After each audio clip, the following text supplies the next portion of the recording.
মার্কিন ও ইসরায়েলি বাহিনীর যৌথ হামলায় ইরানের সর্বোচ্চ ধর্মীয় নেতা আয়াতুল্লাহ খামেনির মৃত্যুর পর চরম প্রতিশোধের অঙ্গীকার করেছে দেশটির Islamic Revolutionary Guard Corps IRGC.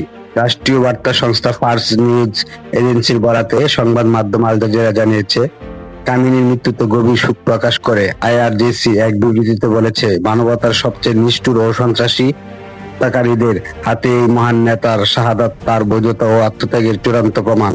সংগঠনটির কড়া হুঁশিয়ারি দিয়ে জানিয়েছেন, ইরানি জাতির প্রতিশোধের হাত যুক্তরাষ্ট্র ও ইসরায়েলকে কোনোভাবেই ছেড়ে দেবে না এবং যে কোনো অভ্যন্তরীণ ও বৈদেশিক ষড়যন্ত্র মোকাবেলায় তারা দৃঢ় অবস্থানে থাকবে। তো শনিবার 28 ফেব্রুয়ারি 2026 ভোরে তেহরান নিজ কার্যালয়ে দায়িত্ব পালনরত অবস্থায় ভয়াবহ এই বিমান হামলায় নিহত হন 86 বছর বয়সী এই শীর্ষ ইরানি নেতা।